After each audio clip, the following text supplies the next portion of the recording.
Mungkin pertanyaannya ya, Boleh.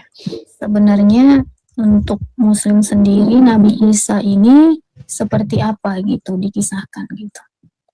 Oke. Nabi Isa itu seorang nabi yang maksum, terjaga, ya, suci dari sifat-sifat tercela, perbuatan tercela. Dan dia bukan orang yang suka kasar ya, ngata-ngatain perempuan lain kunarion, ngata-ngatain itu tidak. Dan Nabi Isa adalah orang yang menyampaikan firman ilahi, apa yang dikatakan Tuhan itu yang dia ucapkan. Apa yang diperintahkan Tuhan itu yang dia kerjakan, karena dia aslam tunduk patuh kepada Tuhan yang benar. Dan dia mengajarkan ajaran benar kepada Bani Israel. Dia jujur, tidak mengada-ada. Itulah karakter Nabi Isa, bukan cuma Nabi Isa. Nabi, manusia kalau tingkatnya sudah pada Nabi, Nabi itu dari kata an-naba, pembawa berita besar, dan juga Devi mengalir dari tempat yang tinggi kalau tidak salah. Artinya orang-orang yang itu tuh sudah ditinggikan Tuhan, sudah dipilih, dan sudah imannya itu sudah dahsyat gitu loh. Bukan seperti manusia biasa kayak kita. Ya namanya juga orang pilihan Tuhan kan. Nah, jadi karakternya itu sama rata-rata semuanya. Tidak berdusta, tidak ngaku-ngaku Tuhan, tidak mengajarkan ajaran pribadi, tapi mengajarkan apa yang Tuhan perintahkan. Kurang lebih seperti itu.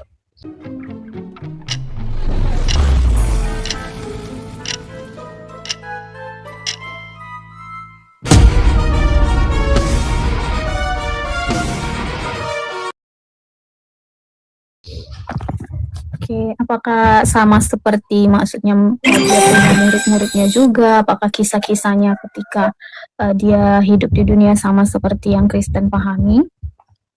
Ada beberapa kesamaan, tapi tidak secara detail sama gitu, tidak. Yang fundamentalnya sama. Contoh, dia dilahirkan tanpa ayah ibu, tanpa seorang ayah. Itu sama. Dan juga dia hadir kepada di tengah-tengah Bani Israel, itu sama. Yang ketiga, mengajarkan bertauhid, itu sama. Memiliki mukjizat, itu sama. Memiliki hawariyun, penolong, teman, sahabat, atau murid, sama.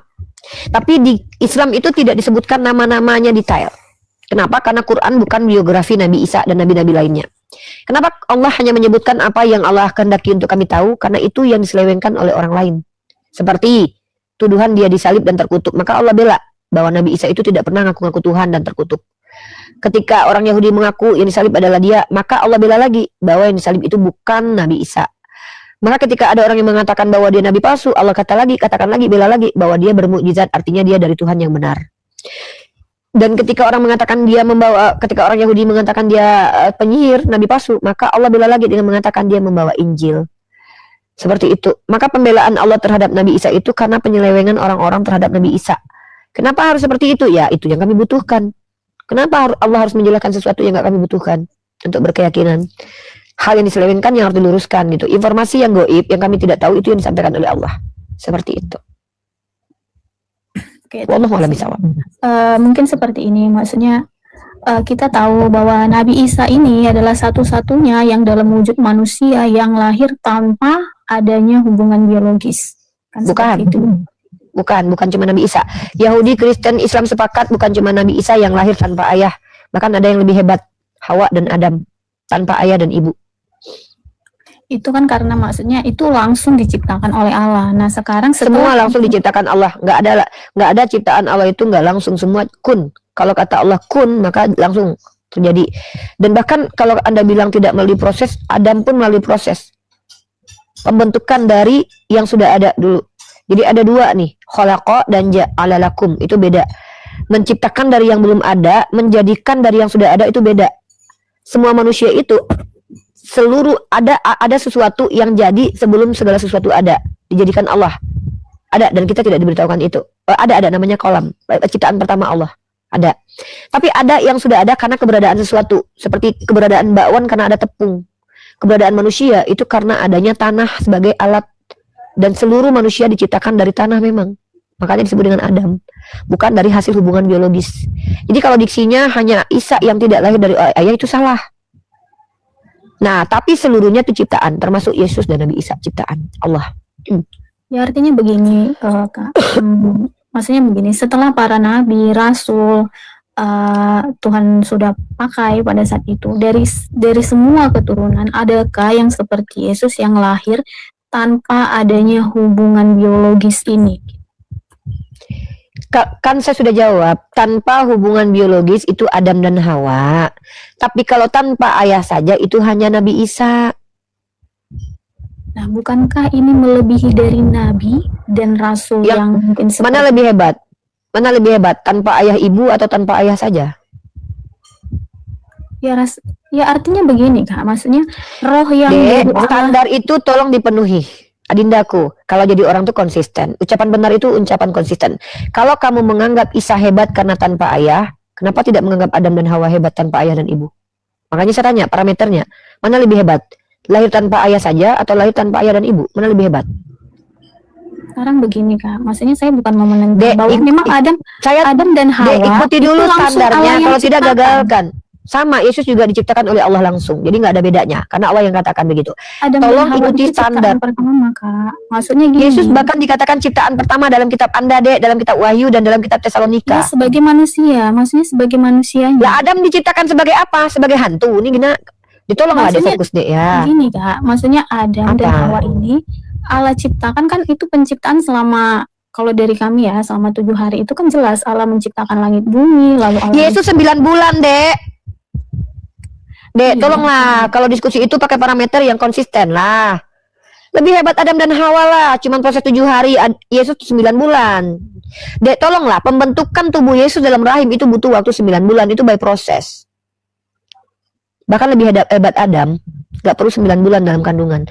Tolong penuhi standar itu. Kalau Adinda menilai kehebatan Yesus dikatakan Tuhan hanya karena dia tidak punya bapak, jangan pilih kasih. Kalau itu standarnya loh.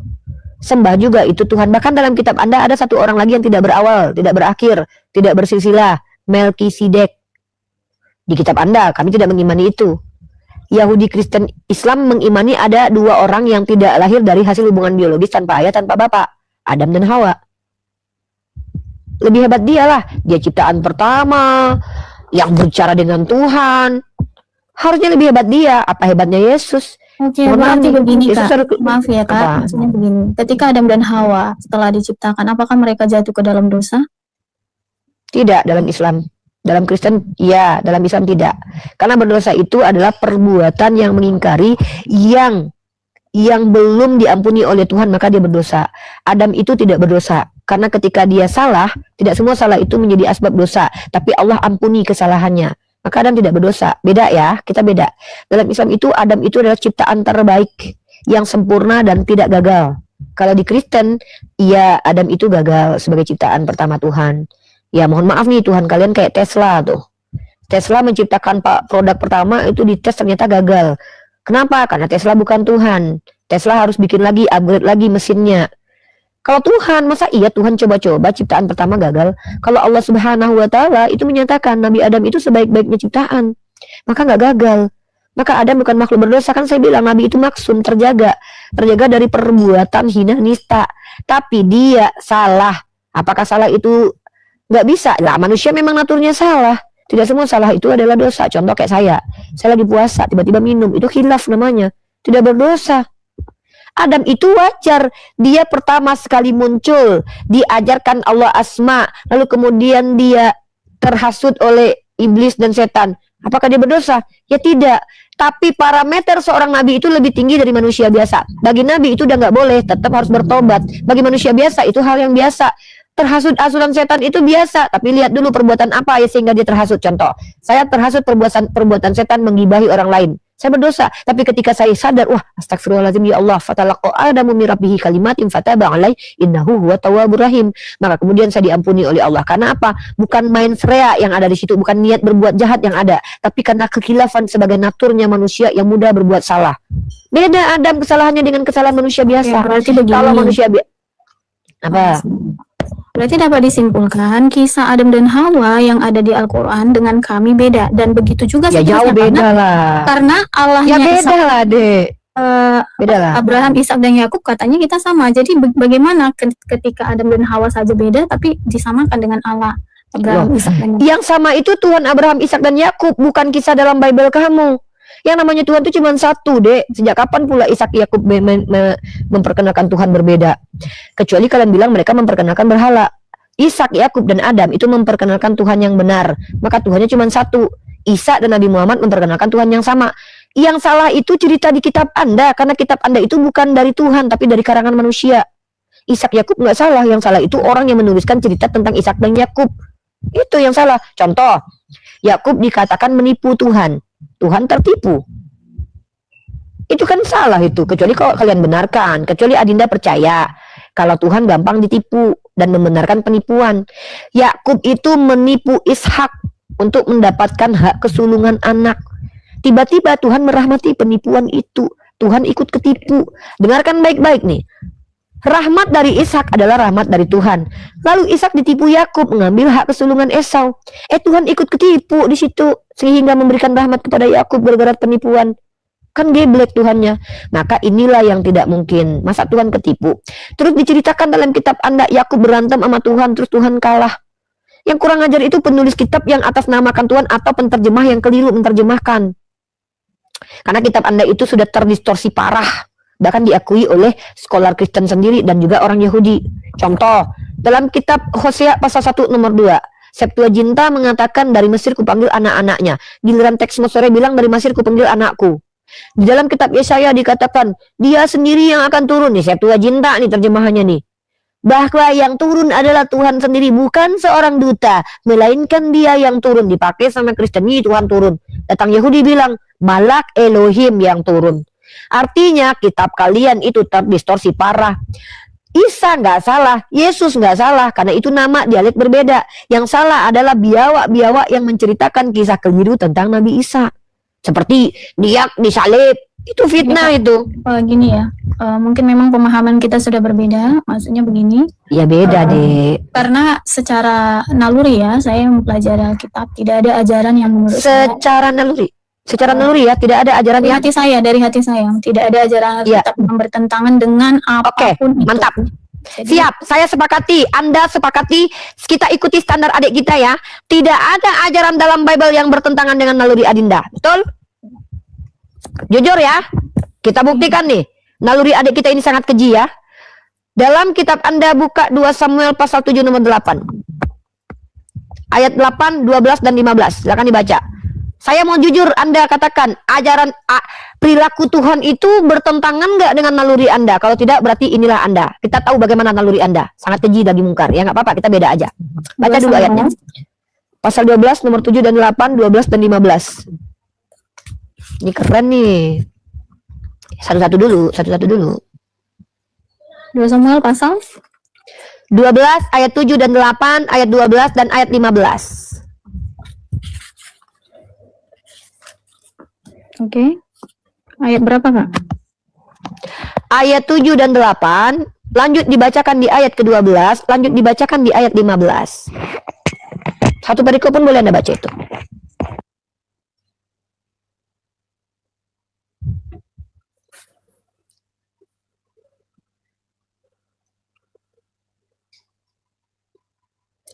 Kita hanya ingin tahu, apakah yang tertulis dalam 2 Samuel itu bertentangan atau tidak. Kalau dia bilang bertentangan, maka gugur ucapannya tadi. Kalau dia bilang tidak bertentangan, berarti nalurinya keji. Nalurinya yang biadab. Maaf ya, harus saya katakan begitu. Sorry, kata-katanya harus tegas dan keras. Nalurinya yang kejam. Bagi saya itu tidak sesuai. Di sini berbicara mengenai bagaimana Nathan memperingatkan Daud sehingga Daud menyesal ya. Baca ayatnya, Dek, jangan jelaskan kesimpulan. Kalau cuma kesimpulan ini judul perikopnya, Kak. Maksudnya Nathan perikop itu bukan ayat, Dek. Dengar, Dek, perikop itu bukan ayat. Yang kita butuh bacakan ayatnya, Dek. Saya juga tahu itu peringatan. Itu inti dari iya, tapi yang kita minta tolong kan Adek baca ayatnya. Adek kenapa jadi begitu? Sekarang begini, karena kita nggak bisa. Dek, jujur lah, Dek, baca dulu. Yes, loh, berarti kitabmu nggak bisa dibaca gitu. Artinya begini, semua ayat dari bisa dibaca atau tidak? Bisa dibaca atau tidak? Dek, bisa dibaca atau tidak? Saya baca semua. Kalau saya baca bisa dibaca atau tidak? Iya, saya nggak suruh kamu baca semua. Silakan baca 2 Samuel pasal 12 nomor 7, 8, 12 dan 15. Itu ajaran yang sesuai nalurimu. Silakan bacakan, Denda. Itu baru satu, Dek. Baru satu, belum Nahum 35, belum Hosea pasal 1 nomor 2, belum Yesaya pasal 20 nomor 3, belum lagi Samuel. Itu baru satu, Dinda. Masih banyak yang ingin ditunjukkan kepadamu bahwa seluruh kitabmu itu bertentangan dengan naluri manusia. Kecuali nalurimu memang keji seperti itu. Ini aja, Kak. Maksudnya begini. Jangan begitu, jangan. Makanya saya bilang, hentikan membuat klaim kalau kalian nggak bisa dituntut pertanggungjawaban. Saya Kalau tidak begitu mau jangan mengambil buat ayat klaim. ayat. Kalau gitu jangan buat klaim di sini. Ya, Anda itu kan membuat klaim pribadi. dari tadi. Semua orang punya. Itu Iya, yang dengar. saya. Loh, kalau Anda ingin membuat klaim pribadi ke gereja sana, bukan di sini. Nggak bisa suka-suka hati Anda di sini. Turun Anda pergi ke gereja. Kalau orang gereja Anda bilang, ajaran kami sesuai naluri. Itu urusan Baca. kalian, nggak ada urusan dengan kami. Diam Makanya, dulu, yang lain Baca diam biar dulu. mereka Diam tahu, dulu. baca. RK diam dulu. Saya suruh si kasih. Jangan begini kelakuan. Kan belum diizinkan bicara Anda, kita belum kenalan. Si kasih lagi ngobrol sama saya, nggak sopan. Kalau melihat orang lagi bersitegang dua, masuk itu nggak sopan. Kecuali paham situasi kondisi. Walaupun Anda Islam atau Kristen, saya nggak tahu apa agama Anda. Jangan begitu ya. Ini room ini walaupun punya pribadi, kita punya aturan di sini. Kasih, besok-besok jangan banyak klaim bombastis ya dek ya. Karena kami umat Islam ini sangat kritis loh. Berhadapan dengan orang seperti saya ini bahaya loh. Saya ini bukan Makanya orang saya yang gampang katakan, didoktrin. seperti Jangan ini. makanya dulu omongan Anda masih saya kejar. Menurut saya tidak ada ajaran di Bible yang bertentangan dengan naluri. Itu kata-kata Anda. Sama Injil, Saya nggak ada baru yang tunjukkan. bertentangan. Injil Oke, nggak ada yang bertentangan. oke. Kalau tidak ada bertentangan, Lukas pasal 14 nomor 26. Silakan dibaca. Itu tidak bertentangan dengan naluri ya. Baca lagi deh. Sudah ditinggalkan perjanjian lama ya. Secara tidak langsung sudah mengatakan perjanjian lama tidak layak dibaca. Karena memang dia Ayat tahu berapa? ada ajarannya. Lukas pasal 14 nomor 26. Oke. Ayat 26. Lalu ayat 26 ya. Baca aja. Ini baca. 14:26. Jikalau seorang datang kepadaku dan ia tidak membenci bapa, ibunya, istrinya, anak-anaknya, saudara-saudaranya laki-laki atau perempuan, bahkan nyawa sendiri, ia tidak dapat menjadi muridku. Barang siapa tidak memikul salibnya dan mengikut aku, ia tidak dapat menjadi muridku. Sebab siapakah di antara kamu yang kalau mau mendirikan sebuah menara tidak duduk dahulu membuat anggaran biayanya, kalau cukup uangnya atau menyelesaikan pekerjaannya, supaya jikalau ia sudah meletakkan dasarnya dan tidak dapat menyelesaikannya, jangan semua orang yang melihatnya mengejek dia, sambil berkata, orang itu mulai mendirikannya tetapi ia tidak sanggup menyelesaikannya. Atau raja manakah yang kalau mau pergi berperang melawan raja lain tidak duduk dahulu untuk mempertimbangkan apakah dengan 10.000 orang ia sanggup menghadapi lawan yang datanginya dengan 20.000 orang. Jikalau tidak, ia akan mengirim utusan selama musuh itu masih jauh untuk menanyakan syarat-syarat pendamaian. Demikian pula lah tiap-tiap orang yang antara kamu yang tidak melepaskan dirinya dari segala miliknya tidak dapat menjadi muridku. Garam memang baik, tetapi jikalau garam itu menjadi tawar, dengan apakah dia diasinkan? Tidak ada gunanya lagi, baik untuk di ladang maupun untuk pupuk. Dan orang membuangnya saja. Siapa mempunyai telinga untuk mendengar, hendaklah ia mendengar. Itu ajaran sesuai naluri berarti. Membenci keluarga untuk mengikuti Yesus. Di sini, ini teksnya ya, segala sesuatu harus dilepaskan untuk mengikuti Yesus. Artinya begini. Itu ajaran, jangan jelaskan ke saya apa artinya. Saya bukan orang bodoh, saya bisa bahasa Indonesia. Iya, Segala sesuatu harus ditinggal. Loh, apakah tidak cukup jelas Bible dan perikopnya menjelaskan segala sesuatu harus ditinggalkan untuk mengikuti Yesus? Pertanyaan saya. Apakah itu ajaran sesuai naluri? Kakak tahu nggak arti memikul salib bagi kami? Dek, saya tidak peduli apa makna pikul salib bagi kalian. Yang saya baca dalam kitab Anda Lukas 14:26, barang siapa tidak membenci bapaknya, ibunya, keluarganya, bahkan dirinya sendiri, tidak bisa jadi pengikut Yesus. Saya tanya kepada Anda, walaupun kata membenci tidak tersentuh dari kata miseo dalam bahasa Yunani, tidak ada makna lain selain membenci, kalian mengatakan, artinya kami harus meninggalkan segala sesuatu untuk bisa mengikuti Yesus. Oke lah, bahasa lunaknya saya ambil. Kalian harus meninggalkan segala sesuatu untuk mengikuti Yesus. Apakah itu ajaran sesuai naluri, Adinda? Jujur. Dari semua ajaran Yesus, dia tidak pernah mengatakan harus kamu jauhi orang tuamu atau apa. Tapi Yesus mengajarkan Membenci, meninggalkan artinya apa? Semuanya. Apa Nggak pernah perbedaan meninggalkan dengan, sorry dek, maaf dek ya, jangan bertele-tele depan saya. Apa perbedaan meninggalkan dan menjauhi? Apa perbedaannya dek? Bedanya di sini, mereka mau mengatakan Bedanya harga mengikut Yesus itu besar. Artinya apa? Ketika Harus kamu apa? mengikut Yesus, kamu akan Harus dibenci apa? oleh orang lain, kamu akan Di mana di situ tertulis dibenci? Kenapa dipelintir Bible-mu? Kenapa Bible-mu kamu pelintir? Di situ bukan dibenci. Inilah saya bilang ular beludak, lidah bercabang. Tertulis membenci, dia bilang dibenci. Dengar baik-baik teman-teman. Dia pelintir kitabnya. Kata Yesus, barang siapa yang tidak membenci, apa kata dia? dibenci katanya. Dia pikir membenci dengan dibenci sama. Hei Adinda, saya bukan orang bodoh. Kamu kalau mau bodohin Kristen boleh. Tapi ini orang Islam nih lagi ngomong nih, bisa pula bahasa Indonesia nih. Saya belajar bahasa Indonesia dengan baik dan benar. Dibenci itu saya yang dibenci, membenci saya yang punya perasaan. Di situ kata Yesus, barang siapa yang tidak membenci bapaknya, membenci ibunya, tak bisa jadi pengikutku. Oh, perikopnya artinya meninggalkan segala sesuatu nih. Lalu apa penjelasannya? Iya, kalau kita ikut Yesus kita dibenci. Kita dibenci kalau ikut Tapi Yesus. inti dari pengajaran Yesus ya, intinya memang udah ditanya sama murid-muridnya apa hukum yang terutama, kasihlah Tuhan. Saya nggak nanya itu. Jadi kalau kakak cuma Saya nggak nanya itu. maknanya Oke, berbeda gitu ya. Oke, kita bahas kasihilah sesamamu manusia sebagaimana mengasihi dirimu sendiri. Betul? Hmm. Saya tanya sama kamu, bagaimana cara mengasihi diri sendiri menurut Yesus? Pikul salib, benci dirimu. Jadi kau berlakukan dirimu dengan orang lain sama. Kalau kau disuruh benci diri kau, ya udah kau samakan. Itulah bentuk kasih. Baca 1 Petrus pasal 8. Oke, saya tunjukkan. Saya tunjukkan. 1 Petrus pasal 2 nomor 8. 1 Petrus pasal 2 nomor 18 dan 19. Definisi kasih karunia. Baca ayat 19. Silakan dibaca. Apa arti kasih karunia? Kalau memang kakak mengertikan. Dek, kalau saya ini orang yang udah bolak-balik baca kitabmu, jangankan tekstual, kontekstual, bahasa aslinya pun kukuasai, kupelajari. Yang kutanyakan adalah, ketika kan Anda mengatakan, iya, agama kami menyuruh kasihi sesamamu manusia. Dalam ayatmu yang lain, barang siapa saudaramu yang marah, hukum. Agama Kristen itu memang ajaran kasih kepada para penjahat, kepada para musuh, tapi kepada keluarga sendiri, benci, hukum. Saudaramu marah aja, hukum. Saudaramu berkata jahil aja, masuk neraka. Jadi kalian itu memang ajaran kasih kepada para penjahat, karena kasih itu kasih kepada musuh.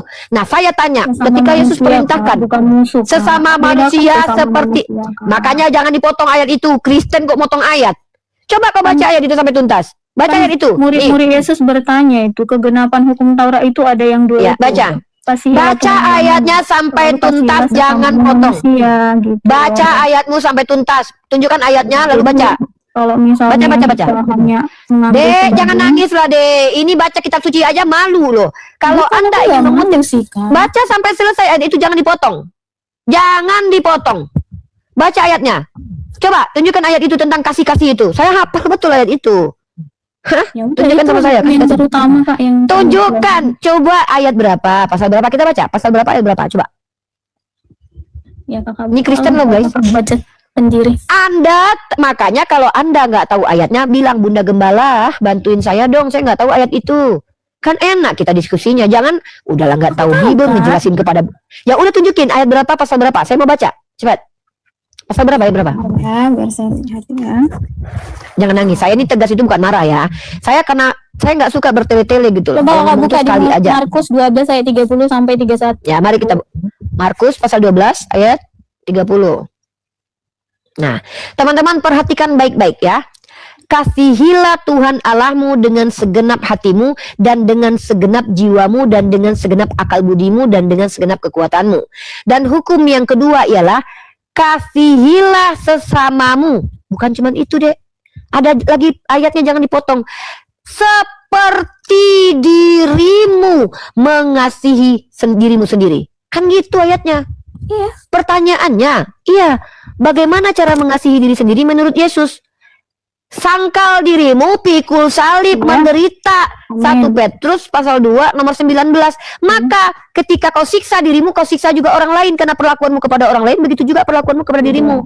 Sangkal diri di sini Kak, beda sama yang kakak. Ini kok lucu, bisa bahasa Indonesia nggak? Kata Yesus, kasihilah diri orang lain seperti mengasihi dirimu sendiri.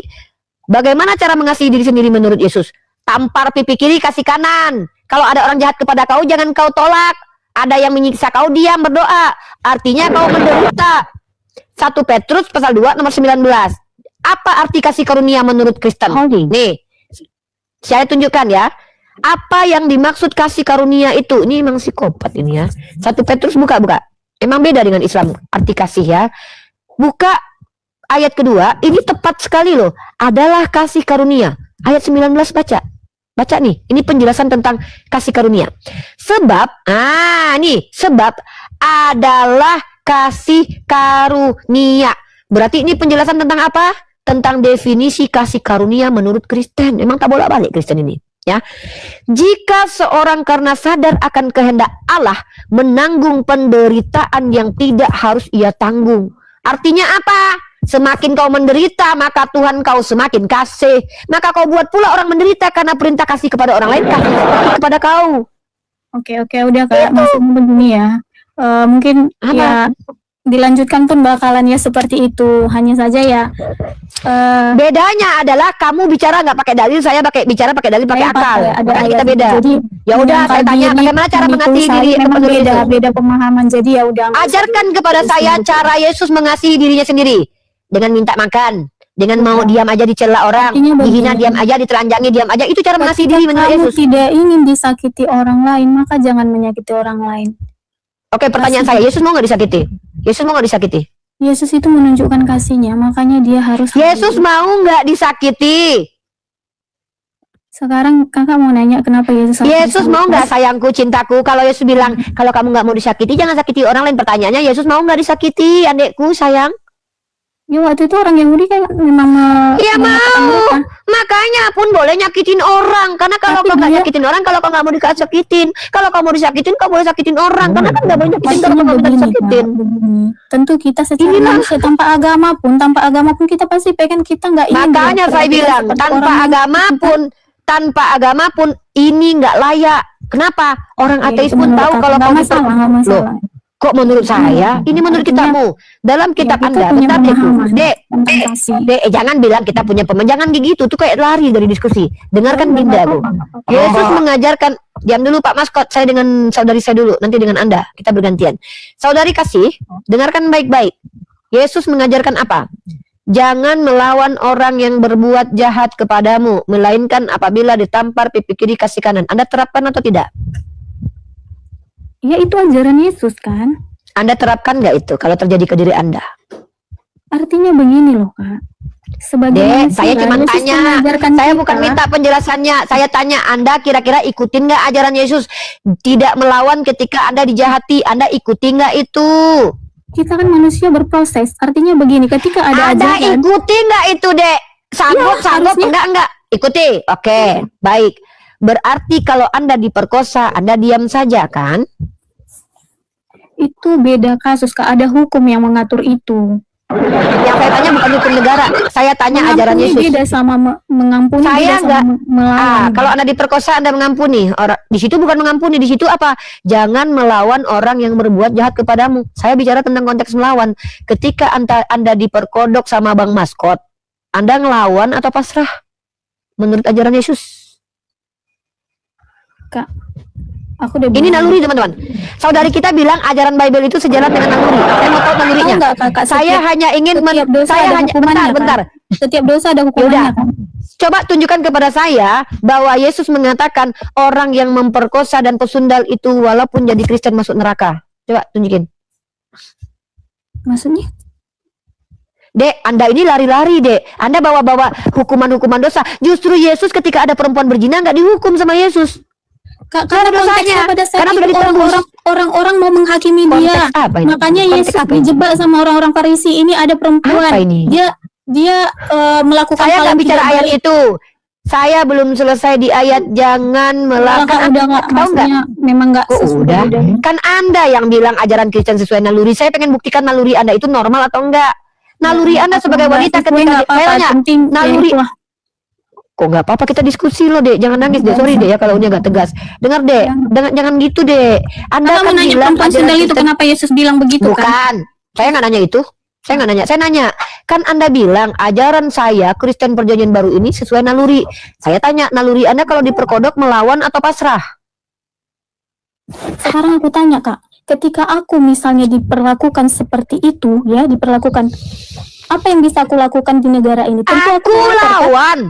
Berarti Melapor kan? Anda lagi berarti selesai dulu diperkodok baru lapor. Menikmati dulu. Apa lah ini, Dek? Nikmati Beda, dulu Kak. gitu. Kasus kakak itu Yang saya menyamakan tentu. Dek, kalau Uni ya, Uni nggak berlibat jelimet, nggak perlu bawa polusi.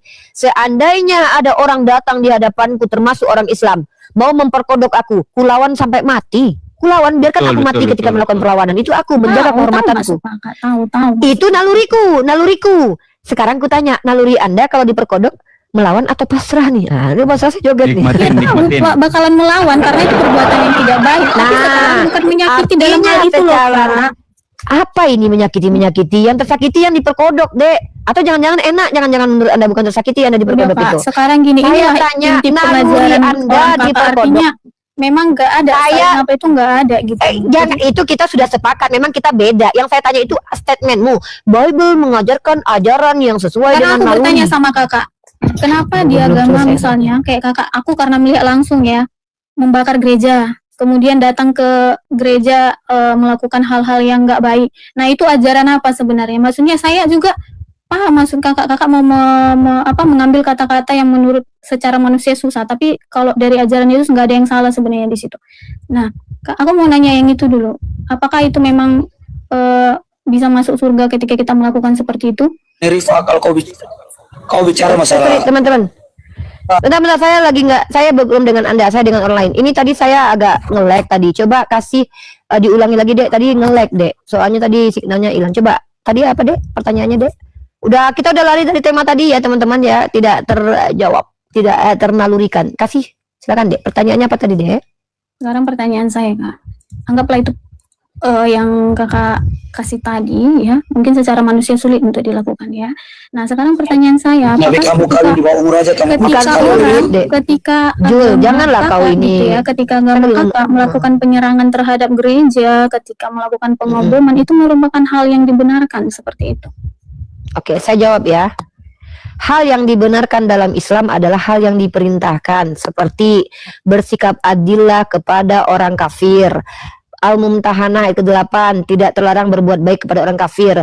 Contoh dari Nabi saya menjaga Santa Katrina untuk diamankan, tidak diganggu. Contoh sahabat Nabi saya Umar Ibn Khattab membersihkan sinagog dan tidak melarang para rabi ke tempatnya, ke sinagog dan juga pendeta ke gereja. Ini adalah contoh ajaran. Kalau ada yang mengikuti mengaku Islam bertentangan ajarannya, maka itu adalah perbuatan melanggar aturan Islam. Nah, jadi membom gereja tanpa alasan yang jelas, membunuh orang Kristen tanpa alasan yang jelas, itu adalah perbuatan jahat di mata Islam. Seperti itu. Lalu kenapa mereka menganggap bahwa itu yang radikal, itu yang mereka anggap paling taat? Ya Anda tanya mereka lah, dalilnya apa mereka pakai. Jangan Anda, kan mereka yang ngebom bukan saya. Saya dan para ulama-ulama Islam, tidak ada satupun yang menemukan ayat boleh membom gereja. Kalau ada ya tunjukin dalil. Jangan gitu, jangan samakan satu. Muslim dan Islam beda. Islam itu struktur ajarannya. Muslim orang yang ngaku Islam, nggak semua orang ngaku Islam itu benar. Contoh Mama Gufron ngaku Islam. Apakah ajarnya Makoli itu benar? Kan tidak. Dia hanya ngaku Islam. Nah sama seperti ini.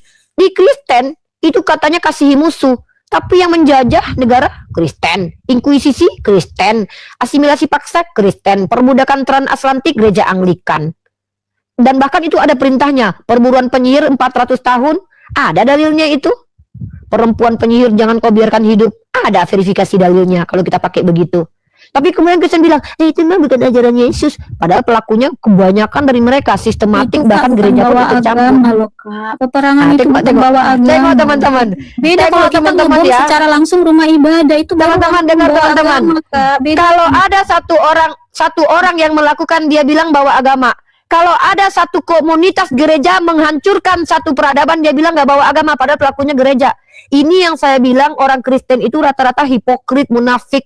Mari kita tunjukkan seorang Profesor Juan Cole yang membantah argumen bahwa kejahatan sepanjang sejarah peradaban itu nggak ada kaitan dengan agama.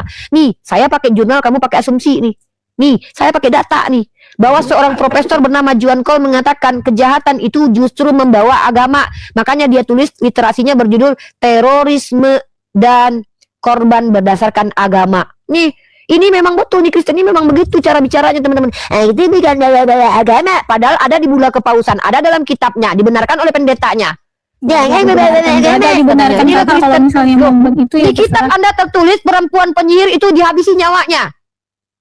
Jangan kau bilang itu bukan firman Tuhan. Nggak ada dikasih bilang kayak gitu. Orang Kristen nggak ada. Secara umum nggak ada. Di kitabmu tertulis barang siapa ada perempuan penyihir, bun. Bahkan Tuhanmu bilang akan lebih baik penyesat ini diletakkan batu kilangan di lehernya lalu ditenggelamkan, dan itulah yang memvalidasi inkuisisi beratus tahun. Jangan bohong.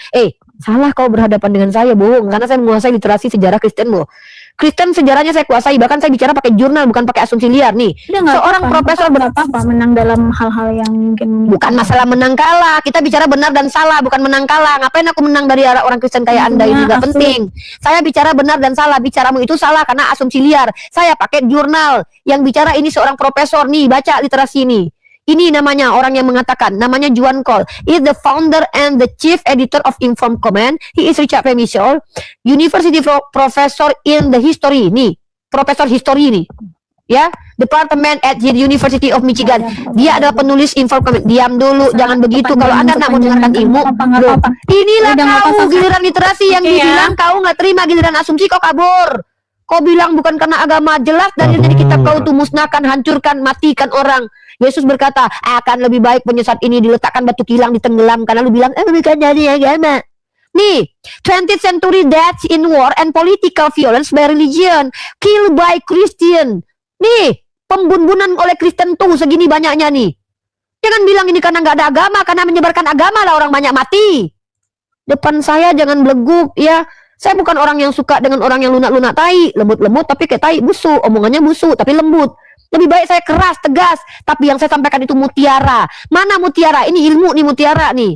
Ya, dengar baik-baik. Bahkan apa kata si profesor ini? Banyak Kristen yang mengatakan bahwa itu nggak ada kaitan dengan agama. Sementara para raja-raja Inggris itu sendiri adalah pendeta di gereja mereka. Enak aja bilang nggak ada kaitannya dengan agama, nggak ada kaitannya dengan agama. Jangan depan saya berbohong, jangan depan saya mengada-ada. Saya bukan orang yang senang dengan dusta-dusta kalian, ya.